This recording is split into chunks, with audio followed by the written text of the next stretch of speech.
Let's talk a little bit about the floods and the warm weather we've been having here. I mean, the north is essentially underwater. Oh, We terrible. had 6 more hours of Terrible. rain. They said it was between 60 and 80 millimeters of rain just overnight in that 6-hour period.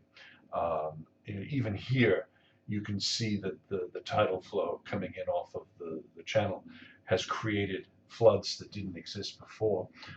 Cameron's been attacked for lack of flood defenses. Tim Farron, our Lib Dem party leader, his district has been extraordinarily hard hit, his constituency.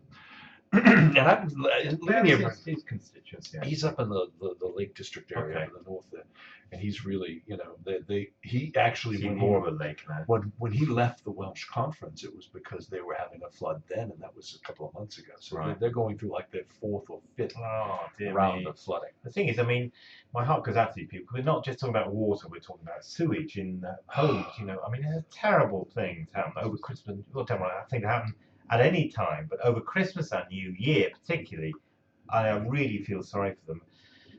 Both my brothers live in Yorkshire, and one has been quite badly affected, and the other he had a friend who was moving, who has a business in Yorkshire, and was moving stuff up onto the first floor, and in the space of 2 hours, the water had come from boot high to waist high.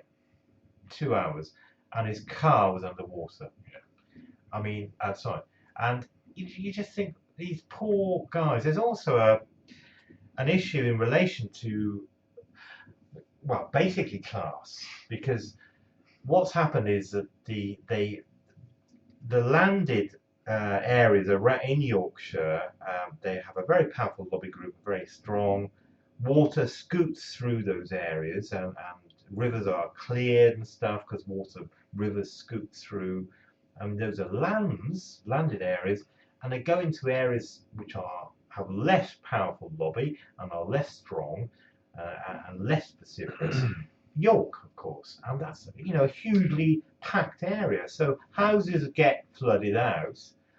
The rivers scoot through these landed areas, and they go into urban areas. I mean, that can't be right, can it? I mean, it doesn't help that we've had the warmest December on record. That it was warmer here than in Barcelona, and the North Pole was about freezing because of this El Nino. It's the worst one we've had since 1997. Yeah.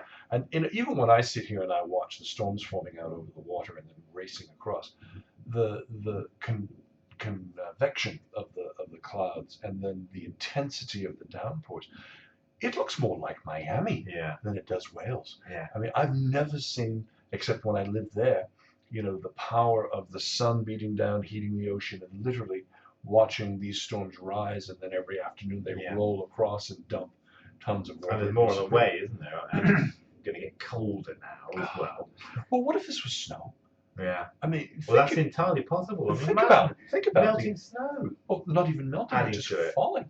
Yeah. I mean, if it gets cold enough, where these convection storms that are coming in now, instead of dumping an inch an hour, start dumping a foot an hour of rain, we're going to be in very, very, very serious conditions.